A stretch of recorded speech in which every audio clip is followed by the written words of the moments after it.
주님, 저희들 또 이렇게 주의 전에 모였습니다. 이 예배하는 시간 가운데 하나님, 저희들 마음에 좌정하여 주시고 저희들이 정말 신령과 진정으로 주님 앞에서 예배하는 그런 귀한 시간이 되도록 하나님, 저희들의 생각과 저희들의 마음을 다 주관하여 주시옵소서. 하나님, 이 시간 하나님의 말씀이 선포될 때 주님의 음성만 듣게 하시고 어둠의 세력이 틈타지 못하도록 하나님, 이 시간 주님께서 홀로 좌정하여서 주관하여 주시옵소서. 하나님, 이 예배가 또 다른 하나의 예배가 되기를 원치 않습니다. 이 시간에 정말 주님께서 저희들에게 하시고자 하는 말씀이 무엇인지 귀 기울여 듣게 하시고 저희들의 마음을 열어서 성령님께서 저희들에게 속삭이시는 그 말씀을 듣는 그 귀한 시간 될 수 있도록 하나님 함께하여 주시옵소서. 예수님 이름으로 기도합니다. 아멘.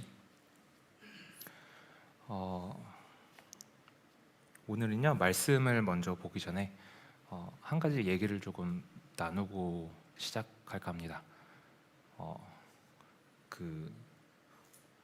오늘 내용을 나누기 전에요, 한 가지 저희 교회에서 했으면 하는 게 하나가 있는데, 뭐냐면은 저희 교인분들이 그 교회 오실 때 이렇게 앉으실 때 앞쪽으로 오시는 걸 좀 많이 부담스러워 하시는 것 같아요.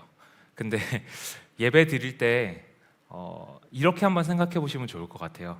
하나님이 여기 계신다고 하면은 우리가 점점 더 이렇게 가까이 오겠죠. 그런 마음가짐으로 이렇게 조금 앞으로 오셨으면 좋을 것 같아요. 왜 그러냐면은 이 예배 드릴 때 겉으로 보이는 걸로는 일단 집중하는 것부터가 다르고요. 집중하는 게 다르니까 또 달라지는 건 뭐냐면은 내가 하나님의 음성을 얼마나 잘 들을 수 있는지가 달라져요. 그렇게 실질적으로 조금 차이가 있기 때문에 부담스러워하지 마시고 다음부터는, 아니면 오늘부터라도 일어나셔서 자리를 이렇게 옮기셔도 됩니다. 그리고 이 들으시다가 혹시 이렇게 잠이 오시거나 또는 이게 잡생각이 들거나 그러시면요, 일어나셔서 들으셔도 돼요. 이게 가만히 앉아 있고 어떤 형태를 지키고 그런 게 중요하다기보다는 저희가 하나님의 음성에 귀 기울이는 게 제일 중요하기 때문에 저희들이 앉아서 듣다가 졸음이 온다, 그럼 일어나세요. 괜찮습니다. 네.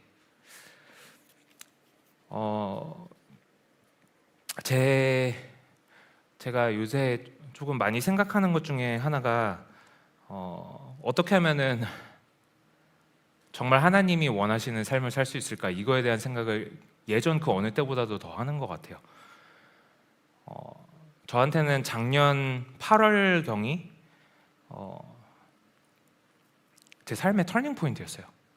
이게 제가 이 인간 장관용으로서 이렇게 살아온 이렇게 쭉 삶이 있다고 하면은 어떤 한 기점으로 전과 후가 확연하게 달라지는 게 있다면은 단연코 그냥 작년 8월을 꼽을 것 같아요. 저는 그전에도 하나님을 만났었고요, 경험도 많이 했었고요, 말씀으로도 많이 만났었고, 예배를 드리면서도 많이 만났었고, 찬양을 하면서도 그 찬양 가운데 계신 그 하나님도 만났었고, 이런저런 체험은 많았었는데 어떤 특별한 체험이라기보다는, 물론 체험이 같이 포함되어 있지만 어떤 특별한 체험 때문이라기보다는 제가 정말 제 자신을, 내 몸 안에 있는 세포 하나까지도 다 하나님께 드리고 싶다라는 마음을 가지게 된 거는 작년 8월이 처음인 것 같아요. 무슨 일이 있었냐면요, 시간이 없으니까 자세한 얘기는 못하고요, 어느 순간인가부터 이 영의 세계가 보이기를 시작을 했어요. 그리고 들리기 시작했어요. 이게 어느 정도로 심각해졌었냐면은 저는 일상생활이 불가능해질 정도로 잠을 자려고 하면은 어떤 음성들이 들려오고, 아침에 일어나서도 어떤 음성들이 들려오고, 또 어떤 사람들을 보면 그 사람들에게 뒤에서 이렇게 조종하고 있는 이제 그런 영들도 보이게 되고, 이게 삶이 그냥 그 기점 이후로 그냥 완전히 달라졌어요. 근데 제일 먼저 제가 제 자신한테 깨뜨려야 됐던 게 뭐냐면요, 제 신학이에요. 왜냐면 제가 알고 있었던 그 모든 게 다 뒤집어졌거든요. 그래서 그것을 정돈을 하는데 조금 이렇게 오랜 시간이 조금 걸렸어요. 근데 그러고 나서 제가 사는 방식도 달라졌고요, 기도하는 것도 달라졌고요, 예배하는 것도 달라졌고, 제일 중요한 거는 제가 하나님을 향한 사랑함이 달라졌고요, 다른 사람들을 사랑하는 것이 인간 장관용으로서는 불가능했던 그런 레벨까지 이렇게 사랑하게 됐고요, 다른 사람들을 볼 때 컴패션이 생겨서 괴로워서 잠을 못 잔 적이 한두 번이 아니에요. 근데 저라는 인간을 아시는 교인들이 이렇게 많으시겠지만, 저는 원래 그런 사람이 아닙니다. 저는 원래 이렇게 동정심이 많고 막 이렇게 막 어떤 사람의 아픔을 보고 막 이렇게 눈물, 그런 사람이 아니에요. 저는 절대 그런 사람이 아닙니다. 근데 그렇게 됐어요. 하나님을 향한 제 순종하는 정도도 달라졌고요. 그 모든 게 왜 달라졌냐면은 제 세계관이 바뀌었기 때문이에요. 저희가 계속해서 수요일마다 이 영적 전쟁 관련돼서 영적 전쟁 세계관에 대해서 또 배웠고, 이런 영적인 것에 대해서 이렇게 나누고 있는데, 그 목적을 잃지 않으셨으면 좋겠어요. 이 목적은요, 저런 어떤 영적 세계에 있는 거 나도 한번 뭐 체험해보고 싶다, 뭐 이런 목적이 아니고요, 이게 우리들의 실질적인 삶과 너무나도 직접적인 영향이 있기 때문이에요. 그리고 지금은 이해가 안 되실지라도 계속 배우시면서 뭐가 달라질 거냐면요, 내가 하나님을 사랑한다는 건 과연 실질적으로 어떤 모습으로 나타나야 하는 거에 대한 생각도 바뀔 겁니다. 또한 내가 내 이웃을 어떻게 사랑해야 되지? 라는 것도 많이 바뀔 거예요. 제가 그래서 이런 영적인 세계가 보이기 시작하면서 한 몇 주 동안 정말 괴로워했어요. 그 괴로워했던 게 뭐냐? 보이는데 제가 할 수 있는 게 없는 거예요. 할 수 있는 게 없는 거예요. 어떤 사람에게 어떤 악한 영이 어떻게 역사를 하고 있는데 그 사람은 몰라요. 근데 어떤 일 때문에 그 삶이 어떻게 흘러가고 있는 게 이해가 되져요. 근데 제가 그걸 그 사람한테 얘기를 못 해요. 왜? 시험 드니까. 그게 무슨 소리야? 이렇게 나올 거니까. 어떤 사람이 분명히 아파하고 있는데 그 아파하는 게 육체적인 고통으로 나타나지만 영적인 문제인 게 저한테는 보였어요, 또. 근데 그거를 제가 어떻게 할 수가 없는 거예요. 너무 괴롭더라고요. 하나님, 어쩌라는 거예요? 정말 이렇게 따졌어요. 몇 주 동안. 저보고 뭘 어떻게 하라고요? 이거 뭐 보여주시면 뭐 어떡하라는 겁니까? 기도는 하는데 하나님, 기도한다고 뭐 바뀌는 게 아니잖아요. 어떻게 하라고요? 정말 그렇게 괴로워하다가 하나님이 말씀을 하시는데, 어떤 말씀을 하셨냐면은 전하래요. 그냥 뭐 길게도 설명도 안 하세요. 그냥 전하래요. 그래서 알겠습니다. 그렇게 해서 수요일 날 이렇게 전하기 시작한 겁니다. 그래서 정말 바라기는 이 시간이 헛되이 안 갔으면 좋겠어요. 제가 이거를 뭘 준비를 해서 제가 시간이 오래 걸리고 뭐 이런 거 하나도 중요하지 않아요. 정말 중요한 거는 뭐냐면요, 저는 하나님이 정말 원하신다고 생각하는 것이, 우리가 이런 영적 세계가 존재한다는 것을 아는 것을 너무나도 알기를 원하시고, 그리고 그거를 통해서 우리의 삶이 바뀌기를 너무나도 원하신다는 걸 저는 느꼈어요. 그렇기 때문에 저는 이것을 전하는 겁니다. 저는 그 이상은 할 수 없어요. 제가 하는 거는 그냥 전하는 것밖에 없어요. 그리고 정말 매일 기도합니다. 매일. 하나님, 귀를 열어주세요. 눈을 열어주세요. 듣게 해주세요. 하나님이 원하시는 거는요, 이런 신비주의가 아닙니다. 내가 어떤 것을 경험했다고? 와, 나 이런 거 경험했어. 이런 신비주의를 하나님이 원하시는 게 아니에요. 하나님이 원하시는 거는요, 하나님을 사랑하는 것과 이웃을 사랑하는 겁니다. 근데 이게 되게 힘들 거예요, 처음에는. 아니, 지금 영적인 거 배우고 있는데 이거랑 하나님 사랑하는 거랑 이웃 사랑하는 거랑 무슨 관련이지? 이렇게 생각이 충분히 들 수 있어요. 그런데 여러분, 잘 한번 생각해 보셨으면 좋겠어요. 우리가 하나님을 사랑한다고 하면 하나님은 영이신데 영적인 세계를 모르면 우리가 하나님을 어떻게 사랑하겠습니까? 한계가 있다는 거예요. 눈에 보이지 않는 하나님을 우리가 사랑을 해드리려면은 우리가 영적인 세계를 이해하지 않고서는 우리가 사랑하는데 한계가 있어요. 그리고 우리가 하나님을 진정으로 사랑할 때 거기에서 우리가 이웃을 사랑할 수 있는 이 사랑하는 마음이 흐르는 거예요. 이게 제대로 안 되면은 이게 제대로 될 수가 없어요.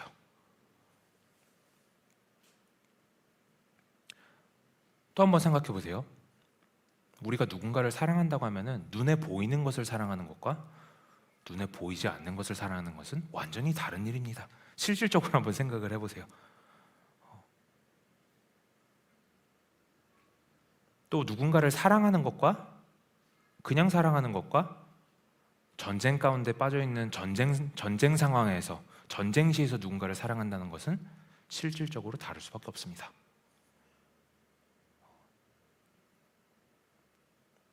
누군가가 아파하고 있는데 그 아파하는 사람을 사랑하는 것도 다를 수밖에 없습니다. 이 사람이 육체적으로 아프면 육체적으로 도움이 되는 거를 해주는 게 사랑하는 거에 포함이 되겠죠. 근데 이 사람이 영적으로 아프면요, 그런 걸로도 도움이 안 돼요. 그런 걸로는 진실한 사랑이 안 됩니다. 그냥 가서 얘기 들어주고 그래 그랬구나, 기분 나빴겠다, 또는 마음이 아팠겠다, 속상했겠다, 이런 걸로 도움이 안 됩니다. 영적인 어려움 가운데 빠져있는 사람들은요, 영적인 처방전이 내려져야 돼요. 그렇기 때문에 지금 이 시간이 그렇게 중요한 겁니다. 그래서 우리 흔히들 이런 얘기들 많이 하죠. 예수님이면 이런 상황에서 어떻게 하실까? 이런 생각들 해보신 적 있습니까? 예수님이라면 어떻게 하실까라는 것을 우리가 진짜 제대로 생각을 할 수 있으려면요, 예수님의 세계관을 가져야 돼요. 영적인 것을 무시하는 세계관으로는 절대로 예수님이 이 상황에서 어떻게 생각을 하실까라는 것을 생각한다는 것 자체가 불가능합니다. 그래서 저희들이 계속 배워가면서 정말 기도하는 마음으로 들으셨으면 좋겠어요. 그리고 그냥 듣는 걸로 끝나는 게 아니고, 이게 머리로 알고 끝나는 게 아니고, 정말 내 삶 가운데 하나님, 내가 어떻게 살기를 원하십니까? 이렇게 기도하면서 매일 적용하면서 이렇게 나아갔으면 좋겠어요. 자, 지금 오늘부터는요, 그 사단의 왕국에 대해서 배워볼 시간입니다. 사단의 조직에 대해서 배워볼 거예요. 당연한 얘기를 먼저 하고 넘어가겠습니다. 사단의 조직에 대해서 왜 배워야 될까요? 제가 준비를 하면서 6.25 전쟁에 대해서 한번 찾아봤습니다. 남북전쟁, 한국에서 남북전쟁이 있었죠. 1950년 6월 25일 날 전쟁이 일어났습니다. 선전포고도 없이 북한에서 갑자기 그냥 치고 들어왔어요. 북한에서는 남한에서 먼저 시작했다 이렇게 얘기를 하고 있지만, 북한에서 먼저 그냥 탱크로 밀고 들어왔습니다. 근데 이게 조금 조사를 해보니까요, 그 당시에 북한이 이걸 얼마나 준비를 했었냐면은 남한에 정말 세밀한 정보까지 다 가지고 있었어요. 각 도시에 이런 농사할 때 수확량 같은 것까지도 다 알고 있었고요. 그래서 1년 정도면은 여기까지 점령을 하면은 어느 정도의 수확이 있겠다, 이런 정도의 이익이 있겠다, 이것까지 다 계산을 끝내놨어요 이미. 그리고요, 그 당시에 북한은요, 저는 뭐 이름을 말해도 모르지만 그 당시에 최신에 가까운 그런 무기들을 다 이미 장착을 하고 있었어요. 탱크도 준비를 했고 그랬대요. 그리고 주민들이 초가지붕을 고칠 여유도 주지 않으면서 군사 정비를 그렇게 했대요. 그동안에 남한에는 어떤 일이 일어났었냐? 남한에서 이것을 모르지 않았대요. 사실은 이것을 알고 계속 위에다가 보고를 했대요. 이거 북한 조짐이 이상합니다, 쳐들어올 것 같습니다. 계속 이렇게 정보를 보냈는데 그래서 결국은 이 state of emergency, 한국말로 뭐라고 하는지 모르겠는데 약간 긴급 상황 이제 이런 거를 이제 선포를 했겠죠. 근데 그러고 나서 미국 쪽에서 아니야, 걔네 절대로 공격 안 할 거야 이랬대요.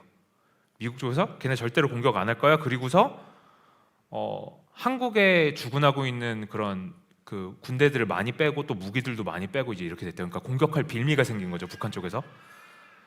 근데 거기서 끝난 게 아니라 이제는 그거를 갖다가 북한이 공격할 것 같습니다, 공격할 것 같습니다 이렇게 했던 그 사람마저도 아마 국방부 장관이겠죠. 저는 이름을 봐도 몰라서 그분도 그래 뭐 미국에서 괜찮다는데 괜찮겠지 이렇게 된 거예요. 그래서 소식이 계속 들려오는데 그냥 아니야 아무 일 없어 이렇게 돼버렸어요. 그래서 그 바로 밑에 있는 분이 그러면은 우리 북한이 공격할 거 아니니까 우리 군사들 지금까지 긴장 많이 하고 있었으니까 다들 휴가 좀 줍시다 그렇게 했대요.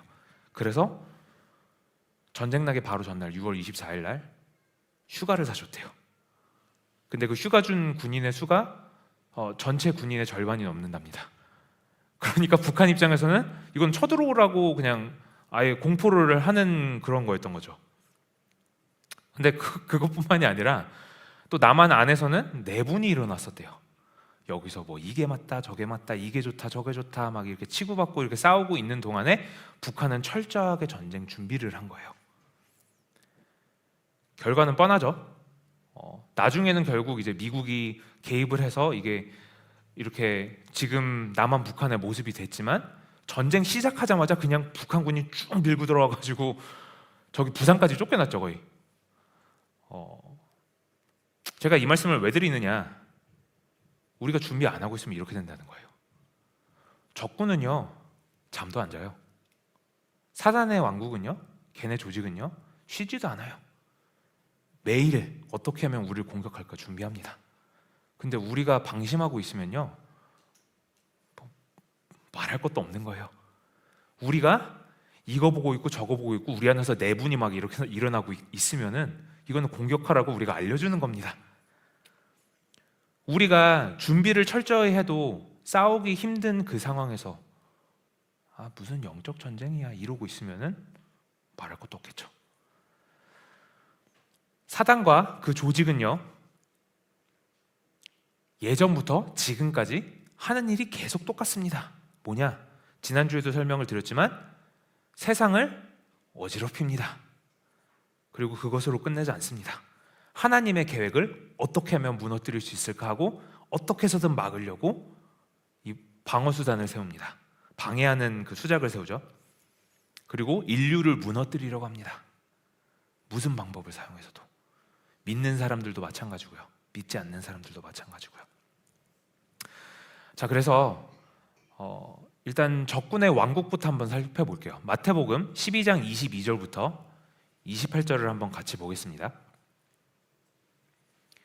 제가 읽어드릴게요. 그때에 귀신 들려 눈 멀고 벙어리 된 자들을 데리고 왔거늘 예수께서 고쳐주심에 그 벙어리가 말하며 보게 된지라. 무리가 다 놀라 가로되 이는 다윗의 자손이 아니냐 하니 바리새인들은 듣고 가로되 이가 귀신의 왕 바알세불을 힘입지 않고는 귀신을 쫓아내지 못하느니라 하거늘 예수께서 저희 생각을 아시고 가라사대 스스로 분쟁하는 나라마다 황폐하여질 것이요 스스로 분쟁하는 동네나 집마다 서지 못하리라. 사단이 만일 사단을 쫓아내면 스스로 분쟁하는 것이니 그리하고야 저희 나라가 어떻게 서겠느냐. 또 내가 바알세불을 힘입어 귀신을 쫓아내면 너희 아들들은 누구를 힘입어 쫓아내느냐. 그러므로 저희가 너희 재판관이 되리라. 그러나 내가 하나님의 성령을 힘입어 귀신을 쫓아내는 것이면 하나님의 나라가 이미 너희에게 임하였느니라. 아멘. 자, 이 무슨 내용이냐? 예수님이 귀신 들린 사람을 치료하시는 내용이에요. 귀신 들린 사람을 이 벙어리 된 자를 예수님 앞에 이렇게 데려오니까 예수님이 고쳐주셨어요. 귀신을 내쫓았다는 거예요. 근데 그거를 보고 다들 놀라서 이렇게 예수님을 찬양하고 막 이러고 있는데 바리새인들이 태클을 걸죠. 저거 귀신의 왕 바알세불의 힘을 빌려서 저렇게 하는 거다. 지난주에 배웠지만 바알세불은 사단의 이름 중에 하나입니다. 그러니까 다른 말로 하자면 저 사단의 능력으로 저렇게 하는 거 아니냐. 사단의 능력으로 저렇게 하는 거 아니냐. 자, 여기서 예수님이 25절에 이렇게 대답을 하세요. 예수께서 저희 생각을 아시고 가라사대 스스로 분쟁하는 나라마다 황폐하여질 것이요 스스로 분쟁하는 동네나 집마다 서지 못하리라. 이렇게 말씀을 하세요. 예수님이 대답하신 거를 보면요, 세 가지가 눈에 띕니다. 일단 첫 번째로 저의 나라, 사단의 나라, 사단의 왕국이 있다는 거예요. 그렇죠? 사단의 왕국이 있어요. 그리고 두 번째로 스스로 분쟁하지 않는데요. 나라는 스스로 분쟁하지 않는데요. 적군은 스스로 분쟁하지 않는데요. 다른 말로 하자면 뭐냐면은 철저하게 규율이 있다는 거예요. 분쟁하지 않는다는 거는 철저하게 이렇게 오르가나이즈가 됐다는 겁니다.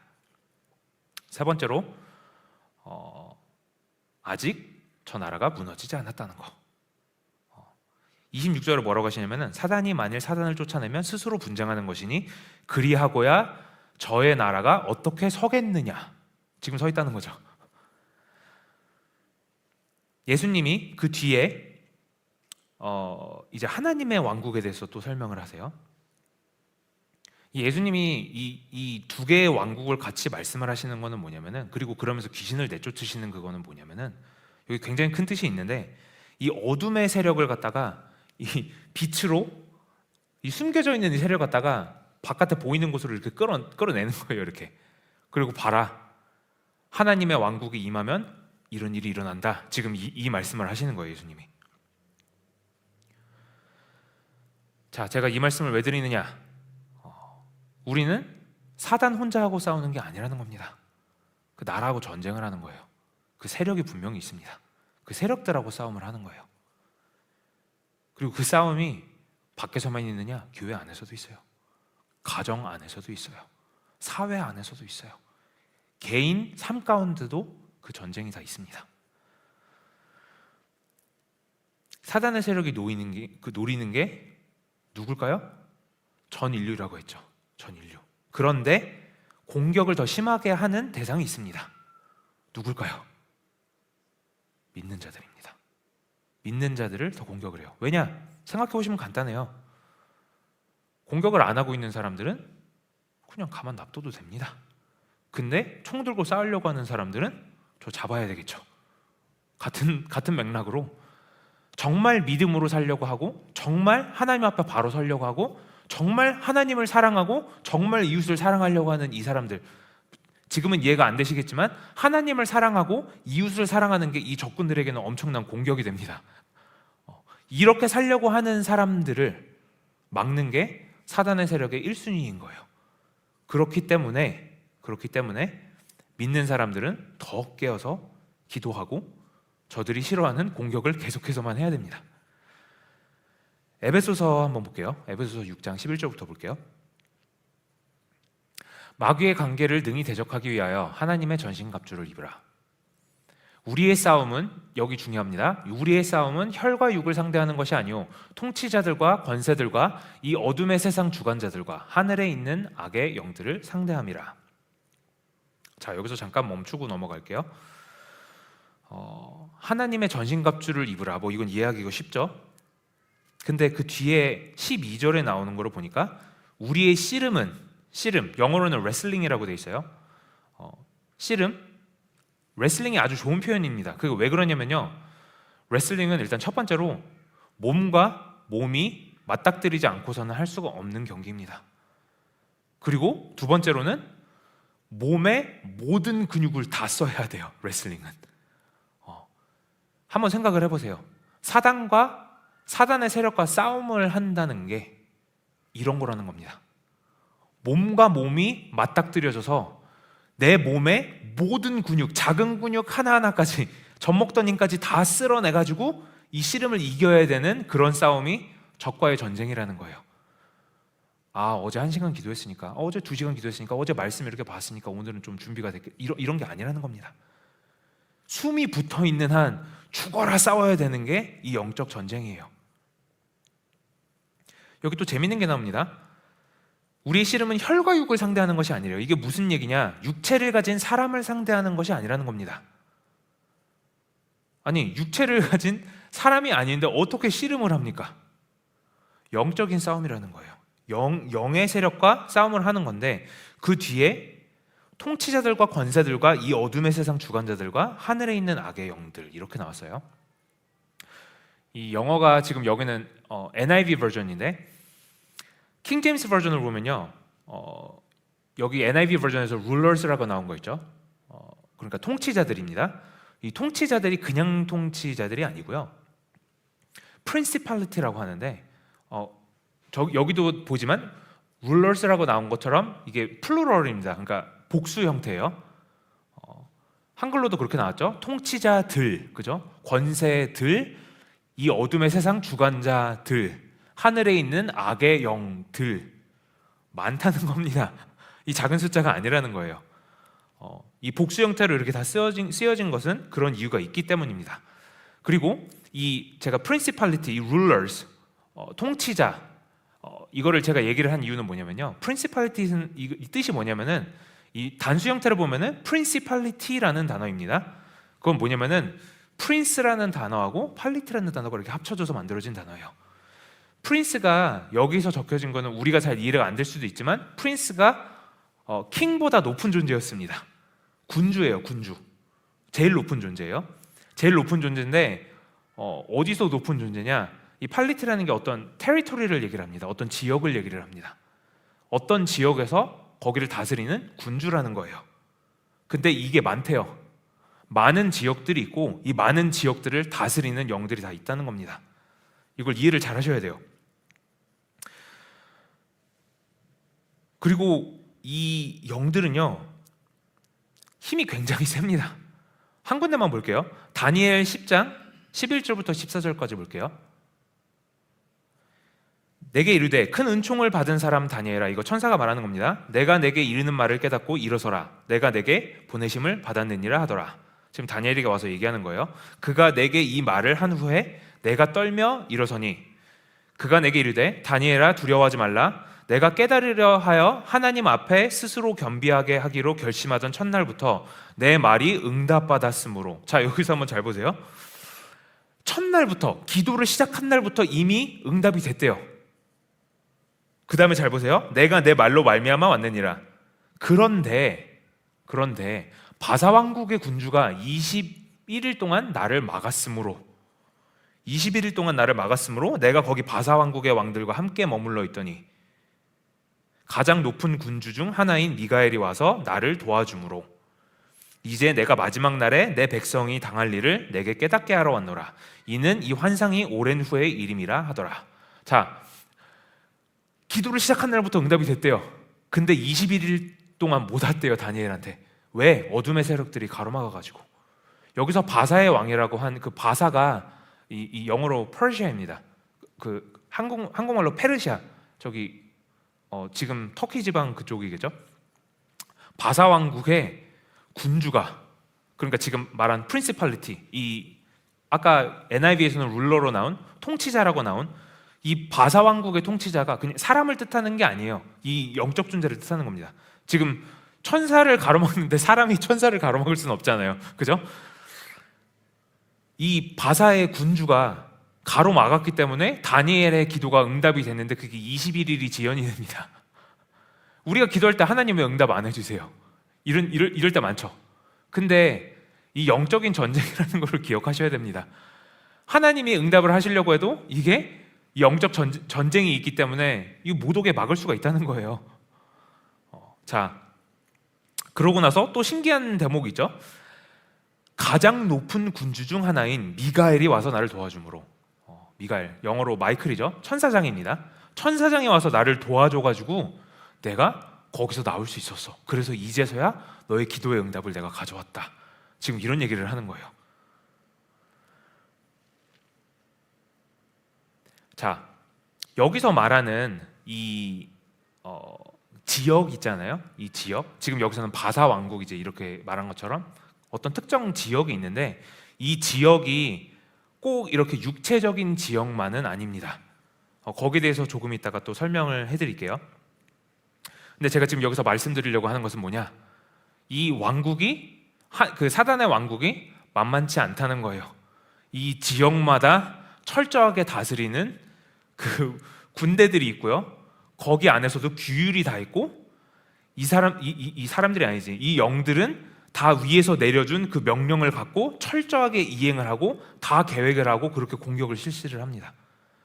우리는 아무 생각 안 하고 그냥 여기 와서 오늘도 수요일 예배니까 그냥 한 시간 앉아 있다가 이렇게 가지 이렇게 생각하고 왔을지는 몰라도 사단은 이미 그 세력들을 다 보내서 어떤 일 때문에 교회에 못 오게 한다든지 또는 어떻게 해서 교회에 오게 되면은 그러면은 이런 생각 들게 해서 말씀 못 듣게 한다든지 아니면은 어떤 어려움을 줘서 재정적인 문제든 어떤 뭐 관계적인 문제든 어떤 문제를 줘가지고 그것 때문에 말씀 못 듣게 해 이렇게 계획을 한다든지 이 모든 것들을 전쟁 통해서 전쟁 중에 이 미사일을 날릴 때 바람 속도와 이 발사하는 시간과 떨어지는 위치의 궤도와 이런 것들을 일일이 다 계산하는 것처럼 이 사단의 세력들은 우리에게 통할 그 공격을 다 치밀하게 계산을 해놓고 이 사람의 성격대로 공격을 다 준비를 해놓고 플랜 A, 플랜 B, 플랜 C까지 다 짜놓고 A가 안 되면 B를 이행하고 B가 안 되면 C를 이행하고 이렇게 조직적으로 공격을 한다는 겁니다. 저희가 깨어 있어야 된다는 것은 다른 이유 때문이 아니에요. 이런 식으로 철저하게 공격을 하는데 우리가 방심하고 있으면은 이거는 질 수밖에 없는 거기 때문에 그런 겁니다. 제가 아까 남북전쟁 얘기를 잠깐 했는데요. 여기에도 비교를 할 수가 있을 거예요. 이 김일성이요 남한과 전쟁을 하기 전에 저기 위에서 승인을 받았어요. 위에서 누구 스탈린 저기 구소련의 그 리더한테 승인을 받았습니다. 그 승인을 받고서 김일성이 그 군대들한테 명령을 해가지고 그 밑에 있는 이 장군들을 통해서 곳곳으로 이렇게 공격이 나갔죠. 사단의 세력들도 그렇게 움직입니다. 위에서 승인이 떨어지고요. 어떻게 계략이 짜지는 그 계략을 하는 공간이 다 있고요. 계략이 끝나면은 그대로 공격을 이행을 합니다. 자, 그러면은 이게 궁금하실 수가 있어요. 그 기지가 어디야 그러면? 이 기지가 어디야? 이 에베소서 6장 12절을 다시 한번 볼게요. 여기 보면은 어디에 있대요? 하늘에 있대요. 하늘. 근데 이 영어를 보면요, 또 복수로 적혀 있죠. Heavenly Realms라고 돼 있어요. 복수예요. 이게 한글로는 단수로 나왔지만 영어로 보면 복수로 나와 있어요. 창세기 1장 1절을 한번 볼게요. 태초에 하나님이 천지를 창조하시니라. 영어로 한번 보세요. Heavens, 복수죠. 히브리어로 샤마임, 이것도 복수입니다. 역대하 2장 6절을 볼게요. 누가 능히 하나님을 위하여 성전을 건축하리요? 하늘과 하늘들의 하늘이라도. 하늘들의 하늘이라도. 제가 지금 말하려고 하는 것은 하늘이 하나가 아니라는 겁니다. 자, 고린도후서 12장 2절부터 4절 한번 볼게요. 2절만 보면 될 것 같아요. 내가 그리스도 안에 있는 한 사람을 아노니 14년 전에 그가 셋째 하늘에 이르러. 셋째 하늘이 있으면 적어도 첫째 하늘과 둘째 하늘은 있다는 거죠.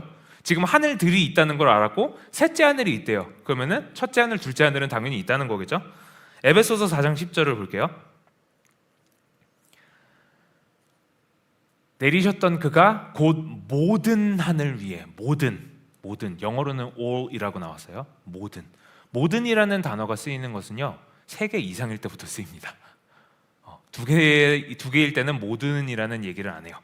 3개 이상일 때부터 모든이라는 표현이 쓰입니다. 자, 그러면 적어도 이 하늘이 3개는 있다는 거겠죠. 성경에서 말하지 않는 더 이상 것은 저희가 알 수는 없습니다. 다른 종교에서는 하늘이 7개가 있다 이런 데도 있어요. 근데 저희는 그건 몰라요. 근데 적어도 하늘이 성경에서 말하는 하늘은 3개 이상이구나, 이거는 알 수가 있죠. 이 유대인의 생각으로 바라보면요, 첫째 하늘은요 이렇게 눈으로 보이는 그냥 이런 밖에 있는 하늘, 이런 하늘이었어요.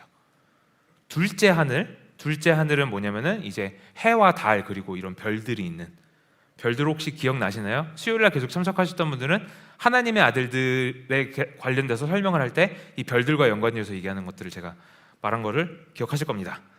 그리고 셋째 하늘이 있는데, 셋째 하늘이 어디냐? 이 아까 사도 바울이 고린도후서에서 말한 걸 보니까 누가 셋째 하늘에 이끌려 갔는데 거기가 하나님이 계신 곳이었어요. 하나님의 보좌가 계신 곳이었어요. 하나님이 머무시는 곳, 그곳이 셋째 하늘인데, 첫째 하늘은 우리 눈에 보이는 하늘이고, 그러면 둘째 하늘은 어디일까? 이런 합리적인 의심을 할 수가 있다는 거죠. 그리고 거기가 하나님의 아들들이 있는 그 해와 달들, 별들 이것들이 칭하는 그 하나님의 아들들이 있는 곳이라고 하면 거기가 아마 여기 헤드쿼터일 수도 있겠다. 이거는 뭐 성경에서 말하는 건 아니지만 추측이죠, 추측을 해볼 수는 있겠죠. 왜? 성경에서는 하늘에 있다고 하니까. 상식적으로 하나님의 보좌가 계신 곳이 이게 셋째 하늘에 있으면은 셋째 하늘보다 높을 것 같지도 않고 첫째 하늘이 여기 있으면은 첫째 하늘보다는 높고 그 다음에 여기는 공중의 권세 잡은 자들이라고 또 나중에 나오지만 공중의 권세 잡은 자들이면은 그러면은 이 땅에 기지가 있는 게 아니고 공중에서 권세를 잡았으면은 그럼 둘째 하늘이겠구나. 그래서 둘째 하늘이라고 가르치는 그런 교리들도 있습니다. 뭐 이론적으로는 논리적으로는 말이 되는 것 같아요. 자, 그래서 거기서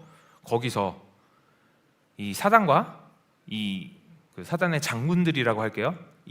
그 귀신들도 거기에 다 랭크가 있습니다. 그 귀신들에서 이 높은 랭크들이 있는 놈들이 같이 거기서 이렇게 계획을 하고 그 다음에 공격을 어떻게 하고 그런 업무를 다 받아가지고 그 업무를 매일매일 이렇게 시행을 합니다. 시간이 조금 더 걸려도 이거는 설명을 하고 넘어갈게요. 신명기 32장 8절부터 9절을 한번 보겠습니다. 지극히 높으신 자가 민족들에게 기업을 주실 때, 인종을 나누실 때 이스라엘의 자손의 수요대로 백성들의 경계를 정하셨도다. 자, 잠시만요. 네, 이게 지금 한글 번역이랑 NIV 번역이랑 둘 다 잘못됐습니다. 저기 이스라엘의 자손이라고 돼 있는 부분, 영어로 Sons of Israel이라고 돼 있는 부분, 이 부분이요. 지금 뭐 ESV나 그러니까 조금 더 최근에 나온 그런 영어 트랜슬레이션을 보면요, Sons of God이라고 나와요. 그게 뭐냐? 하나님의 아들들. 하나님의 아들들의 수요대로 백성들의 경계를 정하셨도다. 이게 사실은 맞는 번역입니다. 그리고 한글도 제가 찾아보니까 뭐 개역 한글, 개역 개정은 둘 다 잘못 나왔고요. 공동 번역이라고 있는데 그거는 또 제대로 나왔더라고요. 그래서 아무튼 하나님의 아들들의 수요대로 백성들의 경계를 정하셨도다 하고, 그러고서 하나님이 이들을 나누세요. 그 다음 절을 볼게요. 여호와의 분깃은 자기 백성이라 야곱은 그가 택하신 기업이로다. 그러니까 여기서 말하려고 하는 것은 뭐냐? 하나님의 아들의 수요대로 하나님의 아들들이 뭐 몇이나 이렇게 여기서 말하는 건지 모르겠지만 이렇게 많은 얘네들이 있으면은 걔네들의 수요대로 그 백성들을 나눴다는 거예요. 이게 어떤 거하고 관련이 있느냐? 바벨탑 사건에서 이게 바벨탑 사건을 돌이켜 보면서 말하는 내용입니다. 그러니까 바벨탑을 이렇게 지으려고 다 모았다가 하나님이 흩으실 때 하는 그때 그걸 회상하면서 이렇게 그 말씀하는 그 시입니다. 그래서 이들이 다 이렇게 흩어졌을 때 지금 제가 말하려고 하는 포인트는 이겁니다. 아까 principality, 그러니까 ruler, 통치자가 통치하는 지역이 있다고 했어요. 그죠? 지금 그 지역, 그러니까 쉽게 말해서 지역신, 여기 히브리어로는 셰딤이라고 나옵니다. 이 지역신이요, 이 신명기에도 이렇게 나오는 거예요. 이 지역마다 이렇게 있는 이 신에게 그냥 백성들을 하나님이 이렇게 내보냈다는 거예요. 너 나 안 섬길 거야? 그래, 그럼 니네들이 섬기고 싶은 신들 니네들 마음대로 섬겨. 그러고서 그냥 이렇게 보냈다는 거예요, 하나님이. 자, 한 군데 한번 더 볼게요. 마가복음 5장 10절 보겠습니다. 이 5장 10절 이게 내용이 어디서 나오는 거냐면 우리가 잘 아는 군대마귀입니다.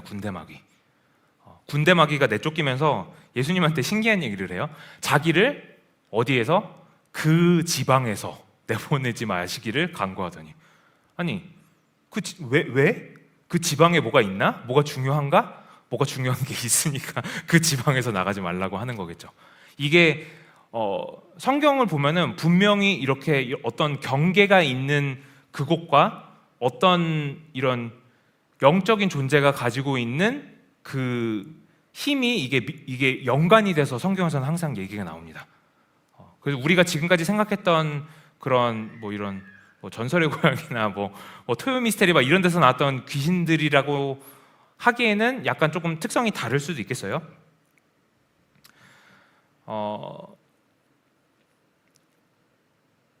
제가 이런 것들을 이렇게 공부하면서 준비하면서 어떤 분의 간증을 하나 듣게 됐는데 목사님입니다. 침례교에서 거의 한 40년 동안 사역하신 목사님인데 이 목사님이 어떤 사고를 당하셔가지고 앰뷸런스 안에서 피를 너무 많이 흘리셔서 돌아가셨습니다. 근데 그랬다가 나중에 기적적으로 다시 살아나셨어요. 근데 그 돌아가셔 있는 동안에 이분이 보고 오신 게 있습니다. 근데 참고로 제가 어떤 분의 이런 간증을 설명을 할 때는 저는 그냥 아무 간증이나 듣고 이거 말 되나 보다 하고 이렇게 끼워 맞추지 않는다는 걸 아셨으면 좋겠어요. 저는 어떤 간증을 볼 때 어떻게 하냐면은 이 사람이 말할 때 다른 말하는 것도 다 찾아봅니다. 그래서 그 디테일에서 틀린 점이 있는가, 그러니까 이 사람이 지어낸 건가, 이걸 한번 비교해 보고요. 그리고 이 사람이 잃을 게 있는가, 이걸 말하면서 잃을 게 있는가, 또는 얻을 게 있는가, 이것도 다 점검을 해봅니다. 그리고 이 사람이 어떤 특정한 얘기를 할 때 자기도 주체할 수 없는 감정이 이렇게 울컥해서 나오는가, 왜냐하면 그렇게 될 수밖에 없거든요. 그리고 저는 그걸 들으면서 기도하면서 듣습니다. 하나님, 이거 맞는 건가요? 이렇게 기도를 하면서 듣고요. 또 그 간증을 들은 사람들의 결과를 봅니다. 나중에 그리고 간증을 받아들이는 다른 이런 크리스천 리더들이 어떻게 받아들이는지 그것도 한번 체크를 해봅니다. 그래서 이건 검증이 끝난 분이기 때문에 제가 설명을 해드리는 겁니다. 그래서 이분이 거의 돌아가시고서 어딘가로 이렇게 탁 끌려가셨는데 하나님 앞에 섰는데 천국에 못 들어간대요. 하나님이 그 성문 앞에까지 왔는데 하나님이 직접 말씀하시는 것도 아니고 천사를 통해서 말씀하시는데 너는 여기 들어갈 자격이 없다 이랬대요. 그래서 아니 하나님, 내가 지금까지 사역을 얼마나 오래 했는데 내가 여기를 왜 못 들어갑니까? 그랬는데 너는 나를 위해서 사역하지 않고 너를 위해서 사역을 했다, 이렇게 하나님이 말씀을 하셨대요. 그래서 그게 도저히 이해가 안 돼서 이러고 있는데 천사가 설명을 하니까 그때부터 자기가 회개가 막 엄청 나오더래요. 아, 내가 사람들이 듣기 좋아하는 설교만 했구나. 하나님이 성경에서 이렇게 말씀하셨는데 내가 무시하고 전하지 않은 부분들이 많구나. 나는 몰라서 그랬습니다, 하나님. 이러고 엄청나게 회개 기도를 하시고서 다른 곳을 이렇게 그 천사가 데리고 가서 보게 됐는데 거기 어디냐면은 참고로 저는 이런 디테일까지 아주 똑같은 이 간증을 굉장히 많이 들었어요. 이분이 말씀하시는 것은 둘째 하늘이래요. 그러니까 이 사단의 세력들이 있는 이 헤드쿼터, 본부래요. 거기를 갔는데 일단 기분이 너무 이상하더랍니다. 그래서 이게 왜 이렇게 이상한가 이렇게 이러고 있는데 그 천사가 얘기를 하더래요. 여기는 하나님의 사랑이 전혀 미치지 않는다. 그래서 이분한테는 그 감동으로 그게 왔대요. 아, 우리가 지구상에 이렇게 살면서 어떤 일이 있을 때 하나님한테 불평불만하고 그러지만 사실은 지금 우리가 숨쉬고 이렇게 웃을 수도 있고 이렇게 있는 게 하나님의 사랑이 여기를 감싸고 있기 때문에 가능한 거구나. 그리고 그 본부가 돌아가는 그것을 보니까 딱 두 가지로 운영이 되더래요. 그 두 가지가 뭐냐? 힘하고 그 다음에 두려움. 힘과 두려움, 이 두 가지로만 그 모든 영들이 이렇게 움직이더랍니다. 서로 사랑하는 것도 없어요. 서로 싫어해요. 근데 힘이 무서워가지고 자기보다 위에 있는 놈의 힘이 무서워가지고 그냥 무서워서 하는 거예요. 그러니까 권력과 두려움, 이 두 가지로만 움직이는 약간 공산국가 같은 그런 곳이라고 합니다.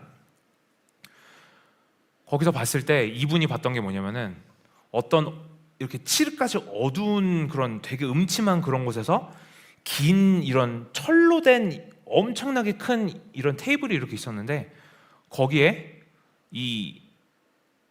그 악한 영들이 이렇게 삥 둘러서 앉았대요. 삥 둘러서 앉았는데 거기에서 계획을 하더랍니다. 오늘은 어떻게 다들 뭐 보고할 게 있어서 보고를 하고 그 다음에 그거를 듣고 어떻게 공격을 할 거를 거기서 계획을 다 하더래요. 여기는 어떻게 공격을 하는 게 효과적일 거고, 그래 그럼 그렇게 공격을 할 때 이런 게 필요할 거니까 그래 그럼 그런 영들을 데리고 가라. 그렇게 해서 계획이 다 이렇게 짜여지면은 그러면은 이제 그 업무를 가지고 그곳에 출동을 합니다. 근데 그게 매일 일어나요, 매일. 그래서 이분이 이거를 보고 정말 깜짝 놀랐었던 게 뭐냐면은 이게 교회 안에서도 이게 일어나고 있어서 정말 깜짝 놀랐대요. 이런 업무를 가지고 왔는데 주의 종에게 이런 식으로 공격을 하고 이런 식으로 공격을 하고 저런 식으로 공격을 하고, 근데 주의 종은 그걸 모르고 있더래요. 그걸 모르고 있어가지고 그냥 계속 이렇게 여기서 맞고 저기서 맞고 저기서 맞고, 아 오늘은 왜 이러지 이러고 있더래요. 자, 이들이 어떻게 공격을 하느냐, 이 철저한 사단의 세력들이 어떻게 공격을 하느냐, 영어로는 demon, 그러니까 한글로는 아까 귀신이라고 나왔죠. 귀신이라는 단어는 왠지 좀 부담스러운데 귀신이라고 나왔으니까 그냥 귀신이라고 하겠습니다. 귀신들 제일 밑에 있는 이 쫄따구들을 통해서 공격을 합니다. 위에서 그걸 지휘하는 지휘관들이 다 있어요. 계획을 다 가지고 지휘관들이 명령을 하고 이 귀신들이 이렇게 들어갑니다. 그리고 물론 그 안에서도 대장이 있어요. 얘네들은 힘으로만 움직이는 애들이니까. 근데 그냥 뭐 방향이랑 계획 없이 공격을 하는 게 아닙니다. 아까 말씀드렸지만 철저하게 계획을 하고 그렇게 그룹을 만들어 가지고 공격을 해요. 각 사람의 성격도 다 알고 있습니다. 그래서 이 사람은 성격이 어떠니까, 야 그러면은 이 사람은 이성으로 유혹을 해, 야 이 사람은 유흥으로 유혹을 해, 야 이 사람은 저기에서 이렇게 해서 거짓말해봐, 야 이 사람은 여기서 돈 벌 수 있다고 해봐. 계획을 다 가지고 있어요. 그렇게 공격을 합니다. 대통령이 이 바디가드들이 있죠. 이 바디가드들이 하는 일은 단 하나입니다. 대통령을 지키는 거, 그죠? 이들은 밥을 먹으러 가거나 어디를 이동을 하거나 하는 게 단 하나예요. 집중하는 게 단 하나입니다. 누가 공격하는 사람 없나? 어떻게 방어하지? 어떻게 앉아야지 대통령을 지키지? 이들이 하는 모든 행동 하나하나가 다 목적이 있습니다. 목적이 뭐예요? 이 대통령을 지키는 거, 그죠? 이 귀신들도요, 목적이 하나예요. 우리를 쓰러뜨리는 겁니다. 그렇게 한번 생각을 해보세요. 1분 1초도 안 쉬고 계속 노리고 있는 게 그거 하나란 말이에요. 우리는 여러 가지 생각을 하고 살아갈 때 이들이 하고 있는 건 이거 하나란 말이에요. 어떻게 하면 이들을 쓰러뜨릴 수 있지? 이렇게 공격을 해볼까? 저렇게 공격을 해볼까? 아, 뭐 이런 거는 귀신이랑 상관없다고 생각해. 그래, 그럼 그렇게 공격하지 뭐. 한 군데 더 보겠습니다. 열왕기하 6장 15절부터 23절 보겠습니다. 하나님의 사람의 사환이 일찍이 일어나서 나가보니 군사와 말과 병거가 성읍을 에워쌌는지라. 그의 사환이 엘리사에게 말하되, 아, 내 주여, 우리가 어찌하리이까 하니 대답하되, 두려워하지 말라. 우리와 함께한 자가 그들과 함께한 자보다 많으니라 하고 기도하여 이르되, 여호와여, 원하건대 그의 눈을 열어서 보게 하옵소서 하니 여호와께서 그 청년의 눈을 여심해 그가 보니 불말과 불병거가 산에 가득하여 엘리사를 둘렀더라. 아람 사람이 엘리사에게 내려오매 엘리사가 여호와께 기도하여 이르되, 원하건대 저 무리의 눈을 어둡게 하옵소서 하매 엘리사의 말대로 그들의 눈을 어둡게 하신지라. 엘리사가 그들에게 이르되, 이는 그 길이 아니요 이는 그 성읍도 아니니 나를 따라오라. 내가 너희를 인도하여 너희가 찾는 사람에게로 나가리라 하고 그들을 인도하여 사마리아에 이르니라. 자, 잠깐 멈출게요. 내용을 잠깐 설명을 해드리면은 이 아람의 왕이 시리아예요. 이 시리아의 왕이 이스라엘하고 전쟁을 계속하고 있었는데 이 공격할 때마다 실패를 하는 거예요. 그래가지고 이거 어떻게 내가 공격하는 것보다 다 알고 있는 거야? 우리 안에 스파이 나와. 지금 당장 나와. 지금 이랬단 말이에요. 근데 그 왕의 밑에 있는 사람 중에 한 명이, 왕이요, 이거는 스파이가 아니고 저기에 엘리사라는 선지자가 있는데 저 선지자가 다 알고 공격을 다 막아버립니다. 그래? 그럼 우리 엘리사 치러 가자. 그게 배경입니다. 그래서 엘리사를 치려고 군대를 다 이렇게 데리고 왔어요. 군대를 데리고 왔는데 이게 삥 둘러쌌대요.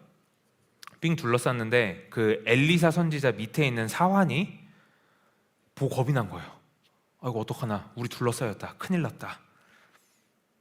근데 엘리사가 그때 어떤 일을 했느냐? 기도를 했죠. 어떻게 기도를 했느냐? 하나님, 이 아이의 눈을 열어주세요. 지금 무슨 일이 실제로 일어나고 있는지 실제를 보게 해주세요. 실제를.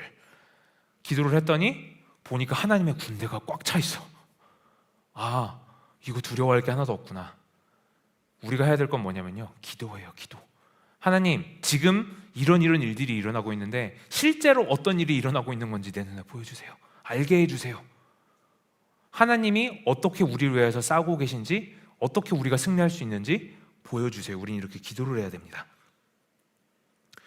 그리고 나서 이 18절에 보니까 아람 사람이 엘리사에게 내려오매 엘리사가 또 여호와께 기도를 해요. 기도를 이번에 하는데 어떻게 하느냐? 원하건대 저 무리의 눈을 어둡게 하옵소서 하매 엘리사의 말대로 그들의 눈을 어둡게 하신지라. 자, 방어하는 기도가 아닙니다. 공격하는 기도예요. 하나님, 저들의 눈을 막아주세요. 사단의 세력이 우리를 공격할 때는요, 이렇게 기도해야 됩니다. 공격하면서 기도해야 돼요. 방어하는 게 아니에요. 하나님, 덜 아프게 해주세요. 이게 아니에요. 하나님, 저들의 눈을 어둡게 해주세요. 저들이 계획하는 그 올무에 저들이 빠지게 해주세요. 이렇게 기도해야 됩니다. 자, 그래서 우리가 이 적들의 세력을 대적을 할 때 이렇게 공격하는 기도를 해야 되는데, 더 중요한 것은 뭐냐? 하나님의 군대로서 살아가는 겁니다. 하나님의 군대로서 살아가는 것. 이게 기도하는 것과 밀접한 관계가 있어요. 왜? 하나님의 군대는 기도를 할 수밖에 없습니다. 엘리사를 보니까 지금 성령님이 바라보시는 것과 이렇게 동일한 곳을 바라보면서 지금 기도를 하고 있죠. 우리도 그렇게 돼야 됩니다. 그 말은 무슨 말이냐? 우리가 성령님으로 가득 차서 매일 살아가야 된다는 거예요. 그리고 그럴 때 우리가 진짜로 하나님을 사랑할 수 있게 되고 진짜로 내 이웃을 사랑할 수 있게 됩니다. 이게 관련이 없는 것 같죠? 이거는 한번 읽어보고 할게요. 지금 조금 늦었는데 이거 한 곳은 읽어보고 할게요. 지금 그래서 이들이 공격을 하고서 엘리사가 공격하는 기도를 합니다. 저들의 눈을 어둡게 해주세요. 그래서 어두워졌어요. 그러고서 엘리사가 자, 나를 따라오십시오 하고 어디로 끌고 갑니다. 어디로 끌고 가느냐? 지금 엘리사를 공격하러 왔잖아요. 근데 엘리사가 그들을 다 끌고 지금 전쟁 중에 있는 그 이스라엘 왕 앞에 딱 갖다 놓습니다. 이렇게. 그러고 나서 지금 그 이스라엘 왕이 얘기를 하는 거예요. 21절부터 볼게요. 20절부터 볼게요. 사마리아에 들어갈 때 엘리사가 이르되 여호와여, 이 무리의 눈을 열어서 보게 하옵소서 하니 여호와께서 그들의 눈을 여시매 그들이 보니 자기들이 사마리아 가운데에 있더라. 아니, 이게 어떻게 된 거야? 나는 지금 엘리사 공격하러 왔는데 내가 여기 왜 있어? 나는 누구, 여긴 어디? 이렇게 된 거예요. 이스라엘 왕이 그들을 보고 엘리사에게 이르되 내 아버지여, 내가 칠이이까 하니. 우리 생각엔 이럴 수 있어요. 아니, 지금 이 나를 공격하러 온 이 세력들을 잡았으니까 저 잡아 죽여야지, 이럴 수 있잖아요. 근데 뭐라고 하느냐? 22절 대답하되 치지마소서, 칼과 활로 사로잡은 자인들 어찌 치리이까? 그리고 어떻게 하느냐? 떡과 물을 그들 앞에 두어 먹고 마시게 하고 그들의 주인에게로 돌려보내소서 하는지라. 왕이 위하여 음식을 많이 베풀고 그들이 먹고 마심에 놓아보내니 그들이 그들의 주인에게로 돌아가니라. 이로부터 아람 군사의 군대가 다시는 이스라엘 땅에 들어오지 못하니라. 자, 잡아 죽이는 게 아니라 사랑을 했어요. 이들한테 먹을 걸 줬어요. 그냥 먹고 마시게 하고. 이게 왜 그러냐면요, 적군에게 포로로 잡혀있는 사람들은 본인이 뭐 하는지 모르는 겁니다. 죄는 미워하되 사람은 미워하면 안 돼요. 어떤 사람이 악한 영향을 받아서 악한 일을 한다 그래도 우리는 그 사람은 미워하면 안 됩니다. 그 죄는 미워해야 돼요. 그 뒤에 있는 세력들은 증오를 해야 됩니다. 그러나 우리는 그 뒤에 있는 세력이 그 사람이라고 착각을 하고 미워하면 안 돼요. 그 사람은 우리가 사랑해야 될 존재입니다. 우리가요, 정말 하나님을 사랑을 하고 이웃을 이렇게 사랑을 하면요, 이 성령의 열매가 맺히게 됩니다. 왜? 성령님이 원하시는 게 그거니까. 성령의 열매가 맺히게 되면요, 어떤 일이 일어나느냐? 제가 지난번에 말씀드렸죠. 성령의 열매가 맺히면 그것이 방충제 역할을 한다고. 그래서 어둠의 세력들이 도망가게 됩니다. 그래서 하나님을 사랑하고 이웃을 사랑하는 게 공격이 되는 거예요. 성령의 열매가 맺히니까 이 사람을 사랑을 하니까 여기에 틈타지를 못해. 이렇게 돼버리는 거예요. 이 성령의 열매도요, 우리의 힘으로 할 수 있는 게 아닙니다. 우리가 맺을 수 있는 게 아니에요. 성령님이 하셔야 돼요. 그럼 우리가 해야 되는 거는 단 한 가지밖에 없습니다. 성령님이 일하시도록 하는 거. 성령님이 일하시도록 하는 거. 그래서 저희들이 날마다 지금 이렇게 계속 배워갈 텐데, 이렇게 배워가는 걸로 끝나는 게 아니고요, 목적을 분명히 하셔야 돼요. 우리는 영적 전쟁 중에 있고, 영적 전쟁 중에 포로된 자들을 구해야 되는 존재들입니다. 어떻게 구해야 된다고요? 사랑해야 됩니다. 하나님도 사랑해야 되고요, 이웃도 사랑해야 됩니다. 우리가 성령 충만해서 하나님이 나한테 주시는 이런 성령의 은사들 막 이런 거를 목적으로 하는 게 아니에요. 우리가 해야 되는 거는 이웃 사랑, 하나님을 사랑하는 거. 다른 것들은 자연적으로 그냥 따라오는 거예요. 하나님이 필요하실 때 모든 것들을 다 채워주시는 그런 겁니다. 자, 그래서 오늘 배운 것도 저희들 마음에 새기고, 저희 영에 새기고, 그리고 저희들 날마다 살아가면서 이게 화가 여기서 이렇게 울컥 올라올 때 거기서 패배하지 마시고 이걸 아시고 승리하셨으면 좋겠어요. 네. 다 같이 기도하겠습니다. 사랑의 아버지 하나님, 감사합니다. 오늘도 주님께서 귀한 것을 가르쳐 주셔서 저희들이 이 어둠의 세력에 대해서 또 배워갑니다. 이 어둠의 세력은 어둠에 계속 숨어서 저희들을 공격하려고 하지만, 하나님, 저희들이 이것들을 배워가면서 이 어둠의 세력을 이제는 밝은 곳으로, 바깥으로 이제 끄집어내겠습니다. 하나님, 저희들이 날마다 삶을 살아가면서 하나님을 더 사랑하게 하시고 이웃을 더 사랑하게 하시고, 그래서 하나님의 정말 충성된 군사가 되게 하시고, 하나님의 사랑으로서 적군에게 공격을 가하는 그런 귀한 주님의 군대로 삼아 주시옵소서. 돌아가는 발걸음도 주님 지켜주실 줄 믿사오며 감사하며 예수 이름으로 기도합니다. 아멘. 주기도문으로 마치겠습니다. 하늘에 계신 우리 아버지, 아버지의 이름을 거룩하게 하시며 아버지의 나라가 오게 하시며 아버지의 뜻이 하늘에서와 같이 땅에서도 이루어지게 하소서. 오늘 우리에게 일용할 양식을 주시고 우리가 우리에게 잘못한 사람을 용서하여 준 것 같이 우리 죄를 용서하여 주시고 우리를 시험에 빠지지 않게 하시고 악에서 구하소서. 나라와 권능과 영광이 영원히 아버지의 것입니다. 아멘.